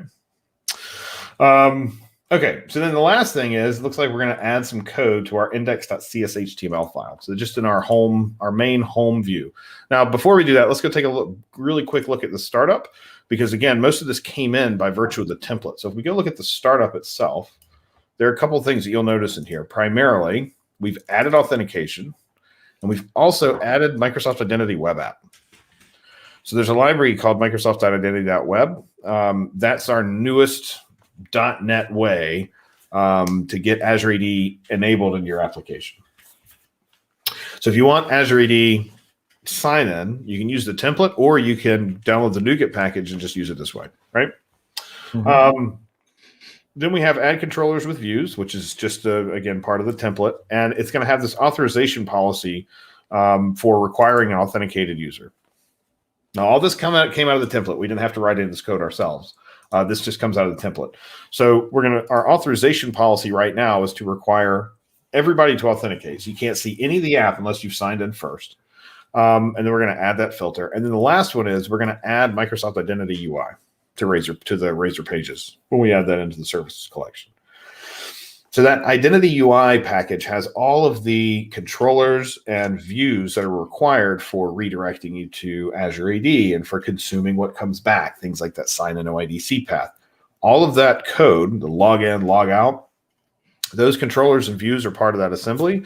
And by adding them here, they'll be a part of your project. So they'll be registered as routes that your MVC app can go down. So those are the changes that happen in startup. Of course, if you create one without any authentication, you can always come and add this later. This isn't It's not like it's the only way to get to it is from the template, but this is what the template does for us. And then down here at the bottom, we just have use authentication and use authorization, because we've added authentication to sign in with that ID token. And we've also added authorization to say, hey, when the user comes here, they need to be authenticated. So we have some kind of authorization policy, which is everything needs to be authenticated. Okay, so let's go over and look at our index under views index or views home index. Pretty bland and boring. So let's copy this out. And I guess I'll just paste it in here. I'm a little, it says we want to add this at the end of the file. So I'll add it at the end of the file. And what this is going to check is if the user has signed in, we want to see all their claims. Now, we didn't talk about claims. We didn't really talk about like what's in one of those tokens. An ID token and an access token tend to have claims. And all a claim is just a property. A claim is a way to say value A or item A has a value of B or whatever. It's just like a key value pair, probably the best way to think about it. So the key value pair of a claim is it has a type and it has a value. And we do what's called a transparent JWT or JSON Web Token. Sometimes you hear people call them JOTs, which I still to this day don't understand. It's in the spec. It's not in the spec. It's not in the spec. It's recommended, but it's suggested, but it's not a requirement. Anyway, JWT is JSON Web Token. The JSON Web Token is a format for sending these tokens around over the wire, but you can decode them and look at them. So a token, an ID token or a JWT is just a bunch of base64 URL encoded JSON. So you can, when you get a token, you can look at it and you just see claims in there. They're just key value pairs, nothing too crazy. So all we're going to do here is just show the user's claims, their claim type and their claim value. Okay. So now we're ready to build it. So in your terminal or in your VS Code built-in terminal, we can do a .NET build to make sure make sure we didn't mess up the code anywhere. So do a .NET build. You can do this in your terminal, or you can do it in your terminal in VS Code, which is Control tilde. Excuse me. And then we'll just do let's do a .NET run. So .NET run is going to run our app, and we're going to get the URL that we're expecting, which should be localhost 3007. And there it is. So now running or now listening on HTTPS localhost 3007. So I'm going to open up my other browser here, the one that we've been using for accessing Azure AD. So let's go to localhost, HTTPS, mind you, localhost 3007. And the first thing that's going to happen is I'm going to get redirected to go to sign in, because the app says, hey, nobody comes in. That authorization policy says no unauthenticated users. So we got to do this here, right? So make sure it's your name. You may get prompted to sign in. If we did this in a private window, we would have been asked to sign in. Because I'm already signed in a different tab, we get SSO across this tab. So I don't have to sign in again and actually type in my credential. MS Reactor, ASP.NET Mod 1 X5. So that's the application name that we have. And it's just like the other one. View your basic profile and maintain access to data you've given it access to. Because you are an administrator, because you're in your dev tenant, because you're a global administrator, you can also do this for your whole org, and then your individual users won't be asked. So if you check that box, none of your users would ever be asked if they want to consent to this, but I would use that consent only, use it sparingly when you need to, because you want your users to know who they're giving their data to, right? So I'm going to accept this. And you'll notice this also isn't a pop-up window. This is happening, my browser is at login.microsoftonline.com. So I'm going to hit accept, and now we're back, right? So now we're back at the application, and it's got my name up here. Should have your name up at the top. So it says hello, and it's got my username. And then we have a bunch of claims in here, a bunch of claim values. Now, AIO is just a claim that primarily maintains some round trip stuff so that these tokens don't get abused. But we have some basics like your name.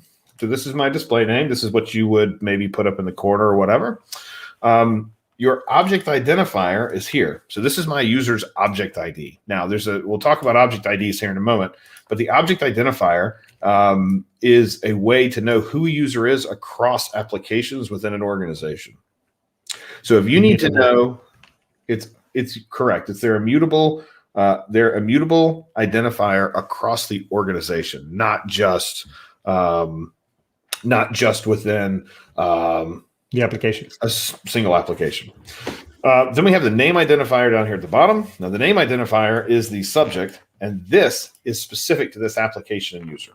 Okay, so you may also see this claim come up as sub. ASP.NET takes all these claims in and it starts to manipulate some of the names a little bit. So you'll notice things like schemas.microsoft.com. That's not actually what's in the token when the token comes across. We'll go look at a token and you'll see what the values are in there. This is what that token is, though, or this is what that claim is to ASP.NET. So when ASP.NET takes those in and processes them, this is what it comes up with, right? Preferred username. So this is just my username. And then we have the name identifier, and then we have the tenant ID. And the tenant ID is an important one to look at here because the tenant ID, this is my directory. So this is the directory that signed me in.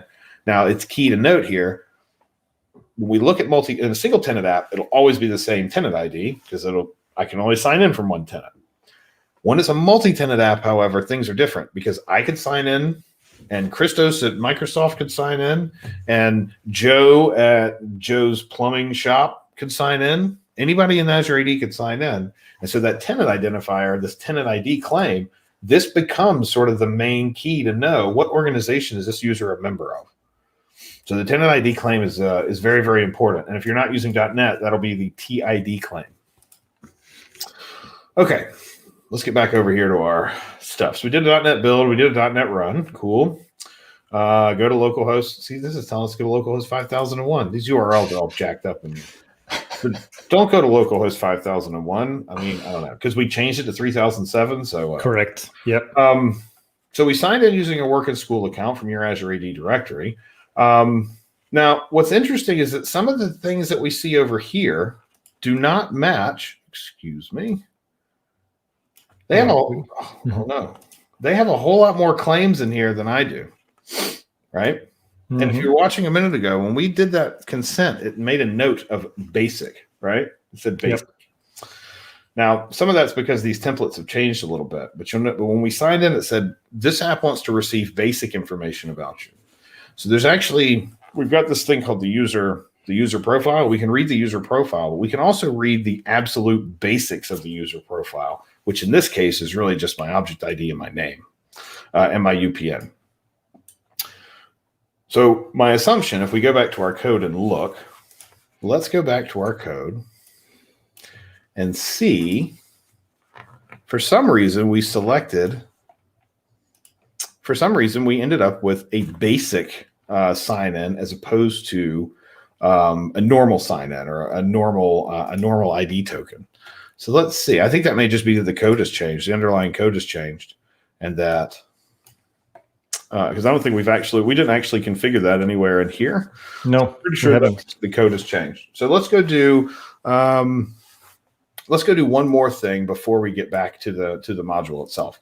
So let's go back to our Azure AD and back to our registration here, and let's look at API permissions. So this is our applications registration. You'll notice we have API permissions here. API permissions are a way to request permission to do other stuff, to read your email, to do these different things. So the one that we have right here is called user.read, right? So user.read is sign in and read users' profiles. What we seem to be missing, however, because if we were to say add a permission, and we look at the graph, we look at delegated. If we look in here, you'll see there's a user.read basic. And user.read basic lets you read exactly what we saw. So my assumption here is that there's probably a little bit of a code change in maybe the newer templates, and those newer templates are the things that are saying just get the basic claims rather than the full token. Yeah, it must just be requesting the basic claims. So I don't think it's going to be a big deal because we got the ones we needed, which was primarily tenant and preferred username. But if it's a problem, we can fix it for next week. Okay, so now what it wants us to do is go and sign in from a different organization, right? Yeah. Yep. So let's go try to sign into that same app, but I'm going to use one of my other accounts. So We get Visual Studio Code back up. Looks like my app is still running. So let's open up a new, or actually I'll just use this one because this is my main work account. So let's go to localhost 5001, or sorry, localhost 3007. And localhost 3007, so this is my corporate account, right? So this is my Microsoft account. Has nothing to do with my test account or anything like that. They don't know anything about each other. So let's click this and see what happens. Now it says you'll get one of the dreaded error messages. It says the selected user account does not exist in the tenant called MS Reactor and cannot access D945FC1, which is our app, in that directory or in that tenant. The account needs to be added as an external user first. Please use a different account. So this is what would happen if a user who was not a member of your organization tried to come in and use one of your corporate apps, like one of your line of business style apps. Because this is a single tenant app, they can't sign in, right? Which is good. That's definitely what we want, right? We wouldn't want people being able to sign into anybody's application. So let's go look at what we're going to do next. I think next we're going to get into a multi-tenant one. So what we're going to do with this one, in the second app, you'll create an Azure AD application, an ASP.NET Core web application that allows users from any organization or Microsoft account to sign in and look. Now, what we're going to do in the spirit of time, let's get back to our Azure AD Admin Center here. So we're back at Azure AD Admin. Let's go to our applications themselves, app registrations. We're going to create a new app registration. We're going to call this Reactor Mod 1 EX5, and I'll just put like multi-tenant at the end of it. And we're going to do accounts in any organizational directory. So any Azure AD multi-tenant, just like here in this picture. And the redirect URI, you know what? We can go ahead and put it in if you'd like. So no, you're right. We can't do that because we have to follow the thing. So we'll go ahead and hit register. Accounts in any Azure Active Directory. I'm going to go ahead and copy our app ID yet again. This one is C141. We can also go back and edit our other one, but I don't want to add any confusion. So we'll stick to that. So we've got now your director ID should still be the same, but your application ID will have a new one. That's cool. It should say multiple organizations under supported account types. Now we need to add some authentication config. And you'll notice in here, you also have a choice. So you can change existing apps and you can switch them back and forth. So we're going to add a platform. We're going to add web yet again. We're going to add HTTPS localhost 3007 sign-in-OIDC. And then we're going to do the same thing. Oops. And we're going to, in the sign out URL, and it's going to be sign out OIDC. And we still need to check the access or the ID tokens box, sadly. We still need to check that. So, oh, I know. They want us to create a new one because the new one has because the new one has a template. I guess that's fine. We won't reuse our existing app. We'll do another one. So, okay. So let's get our app registered. We'll do a configure on it to get our thing done. Okay. Back to PowerShell. Go back a folder so that you don't put stuff in there. Make a new one. Make a new folder. MS Learn Mod 1 EX5 multi-tenant. Actually change into your directory this time, unlike me, who tends to forget these things. And now we're going to do this .NET New MVC, but instead of it being single org, we're going to use multi-org. So .NET New MVC --auth multi-org. And you can give it you can do an O with a folder name if you want. I'm already in a folder, so I'll just use this. And it's going to say, yeah. We've created your thing. So let's do a code dot and get our code up. So now we've got our code up, and it's going to be really, really, really similar to the last time. So we're going to open up our app settings.json. And you'll notice this tenant ID is called common, which is very different from our last one. So what common means is it means that anything in the Azure AD ecosystem can log in here. That's why it's called common. There's also one called organizations. So if you only wanted organizations to sign in, you can use organizations. There's also one called consumers, which only allows consumers and not organizations to sign in. By using common, we're saying we want anybody to be able to sign into this. Yep. Now, your configuration still needs to support that, but for right now, that's what it is.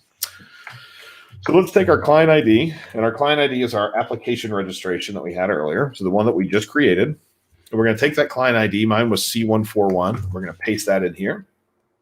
Our callback path is still the same, sign-in-OIDC. Required assets to build, we can add those. That adds that VS Code folder. Now we need to go back into our properties launch settings, and we need to change these yet again. So this is properties launch settings.json. And in here, we're going to update our paths. So we're going to use 3007 for our HTTPS one. If you're using Visual Studio, go ahead and change that up here too. 3007 to 3007. Okay. So we've gotten our code updated, and we have our configuration updated. Uh-oh, I lost my screen here. Okay, and now we're going to go update our user experience, which pretty much means we're going to have that same set of claims, that same claim again. So that's going to be in our views, home, index. We're going to go right down here on line number 10, and we're going to do exactly what we did last time. We're going to show claim type, and we're going to show claim value, right? So now we just need to build and run it. If we look at the startup, everything that's in startup should be almost identical, if not identical, and I believe it should be. So we got add Microsoft Identity Web App. We're still going to require anybody who comes to the app to authenticate, and we're going to add Microsoft UI. So the startup code and everything is identical. Really, the biggest difference is that in our app settings, we don't have a directory ID. We just have a tenant ID of common. So let's run this and see what we get. Will it run? .NET build. Everybody makes fun of me when I do .NET build and then a .NET run, but I don't know. I like to know things are breaking. So, .NET run builds and runs at the same time. I know. It's fine. It's fine. Each to their own, right? No judgment. Oh, it broke because I'm probably still running in my other app. Make sure you stop your other app before you try to start the next one. So we'll do a .NET run. Come on. Okay, so .NET run, we're up and we're going. Cool. So let's open up our regular. So this is my regular browser, right? So let's go to localhost 3007. So this is my, this is a local account, within the same directories. This is my JPDA at msreactor.onmicrosoft.com account. You'll notice it still says basic. That's cool because this is a brand new app. It's the multi-tenant one. We have to consent again. Now, once we've consented, we don't have to consent again, but for right now we do. So if we look in here, we'll see yet again, we've got my user account, we've got my ID, and we have this tenant ID of 06888. 06888 is my tenant, right? So now let's go sign in with another account that I have. So we're going to go to localhost 3007. And now you'll notice I'm using a different account. So this is a different Azure AD account. It's a different corporate style account, right? It's a different work style account. Now, this is what your customers would see, for example, the first time they tried to come to your app. So I'm signed in as me, but I didn't get denied this time. It didn't tell me, oh, you don't exist in here, right? Mm-hmm. So I'm going to say, yeah, that's cool. I can consent for my whole org if I'd like, but I don't need to. So we've got view your basic profile, maintain access to data you've given it access to. Okay, cool. So we'll accept this. And now if we look at our claims, let me put them side by side so we can look. So now if we look at our claims, on the right side, this is a single tenant user, and you'll notice the tenant ID is 06888. But if we look at the tenant ID here on this side, you'll notice the tenant ID is 9834888, right? So this is the key for you because most of these other fields, I mean, my name is still the same, right? My name's identical. My UPN has changed, but people get new UPNs all the time. So that's not very reliable. A lot of people reuse email addresses for their UPNs, or they use their UPNs as email addresses. And that doesn't help because people change email addresses all the time. So you don't want to store a user ID in there. You don't want to store an email address as any sort of primary key in your user database because they change. Yep. But if we look at our object IDs, the object IDs are unique, and they're going to always be unique. So I could come sign into this. I could change my email address. I could change my name. I could change everything about my user. But as long as I don't delete that user object, the next time this user comes in, they're going to have the same immutable ID. The tenant ID is different, though. Because the tenant IDs are different, that's going to be one of your primary keys to determine, oh, I don't want to do this, or I need to do something differently with this user, because it's even possible that the same user could potentially have the same username in 2 different directories. Yeah. It doesn't happen much in practice, but it's certainly possible that kind of thing could happen. So don't ever rely on email address, because email addresses, of course, too, are not the same as a username. But my username changed. My username's changed since I've been at Microsoft. So like it could be different. So never, ever, ever pretty much don't store things with @ signs as primary keys inside of your database. It's really what it comes down to. Okay, so we built and tested our web app. We noticed that the tenant ID has changed, which is good. Says permissions requested. We went through and did consent. Yep, that's cool. It's all good. Yep, we see the difference. Cool. So we're done with this one. So now time to test your knowledge, and then we'll be out of here for the day. So we'll give you, what is it, 2:52? We'll give you 2 minutes to answer these. And then we have 5 minutes for questions if anyone has any questions about the module. Yep, and then we'll get wrapped up and ready for next week. I'm glad that we estimated this one well, because we managed to make it halfway through the things we thought we were going to do today, which is pretty good for the 2 of us, I think. It could be worse, yeah. So.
We do need a countdown timer.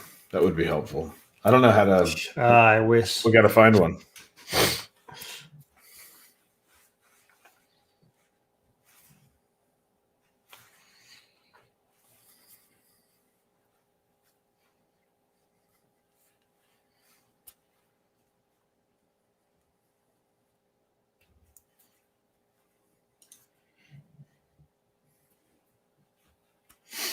Okay, it's 2:54, so we'll go ahead and start answering these together. Okay, so what's the primary difference between a single tenant app and a multi-tenant app?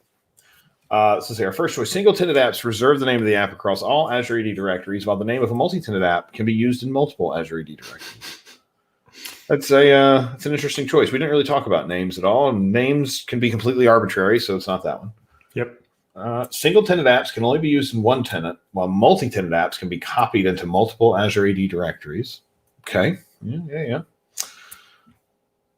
Sort of, because a service principal does get created in each one of those. So this is, again, one of these questions where you're kind of like, because the service principal, maybe it's service principal isn't copied, right? It's created new from the template of the application. So I guess that's the difference. And then single tenant apps allow only users from an app's directory to sign in, while multi-tenant apps support users from multiple tenants to sign in and use the app. So pretty sure that's going to be number 3 here. What's the key difference between an application and service principal? Application objects exist in the directory where the application is created, and service principal objects exist in each Azure AD tenant where the application is used. Seems pretty rational to me, but let's keep going. Yep. App objects are templates that exist in every directory, so that's wrong. We can go ahead and throw that one out. Well, I don't know though. I mean, you never know. I don't want to say it's wrong unequivocally. Service principals exist in the directory where the application is created, and application objects exist in each Azure AD where the application is used. So that is the inverse, I guess. So let's check my answers. Okay, good. I got it right. Every time I click that button, I'm actually getting a little scared now. Like, maybe, I don't know. Okay, so for the last 5 minutes, we've got, so there are 2 more things in here around topology options. Topology is all about sort of what we've already talked about some today around, is your app what kind of people are going to be supported to come and sign into your app? Are you building something that you're going to sell? Are you building something that needs to access the user's office? Are you building something for Xbox? Are you building something for your internal business? The same kind of things that we've been talking about all day long. So this whole thing gets into more of the specific features around B2B and B2C. Feel free to read this at your leisure. There are some specific parts of B2B and B2C that B2B in particular, where a B2B user, which is essentially a guest, right? We invite users to come in from other directories, but we're inviting them to come in and work with us on our own data. It's a big differentiator. It's like if I invited you to come and talk to me in my Teams or in my Slack or in my Dropbox, as opposed to me selling you Dropbox and you sign in and put your own data into it. You signing into a service and putting your own data into it is very much a multi-tenant kind of a scenario. Whereas you coming to work with me on my data in my directory is much more of a B2B, business to business collaboration type of a scenario. Because I still need to control my data because it's my data in that directory, or excuse me, it's my data in my Dropbox. So I'm not going to sell you Dropbox to put your own stuff in. I'm going to let you come in and work with me in my Dropbox or my OneDrive. And so I want to be able to control what you can and can't do. And that's what B2B is all about. That's what B2B collaboration is all about. As a developer, B2B, it raises some interesting issues because, for example, the tenant ID on a B2B user is going to be different. It's going to be the directory that they were invited into rather than their actual home directory. So that raises some interesting things, but in some ways it still is within the context of what that user needs to have access to in that current sort of persona, right? Mm-hmm. So we'll skip over most of that for now. We've got B2C. The key thing to remember about B2C and to walk away with from today, B2C is a wholly separate directory. B2B is a feature inside of a directory. So like our directory that we created today, our sample one or your demo one that you can get from the developer side, B2B is a feature. So you can invite users into that directory to come and do work with you. B2C is a wholly separate directory. So it's completely separate from the one that we have today. And the feature sets are a little bit different between the two. So what you can do in B2C does not necessarily reflect what you can do in Azure AD and vice versa. But B2C is all about building apps where you want building apps for the internet, for individuals to sign in, and where you as the developer want to have a ton of control over how people sign in, what their experience looks like, what kind of data sources you might get data from, all sorts of different things. So B2C is incredibly customizable, but it's geared towards you build an app for the internet, not you are an administrator and you need to go and administer 10,000 users who work at your company. Very different set of features that are in each one of those. And we'll get into those next week. In the interim, so we'll be back next Monday and we're going to continue down this path. In the interim, if you'd like, you can join our Discord. The link's up here at the top. It's aka.ms/45show/Discord/join. And there's a channel in there just for people who are doing this course along with us. Feel free to ask questions in there. There are a bunch of people from our broader community who are there, who come and hang out and answer identity questions and make fun of Christos and I. Actually, they seem to do that all the time. But we'll be back next Monday on this channel to continue down our path with this. If you're really into identity, or if you're just kind of bored, tomorrow morning, we're going to do our regular show that we call the 425 show, which you can find at aka.ms/425 show, where we are going to be interviewing people and building some code, some identity related code. So please come and hang out with us in the morning. And if we don't see you tomorrow, we'll see you next week. So Rebecca.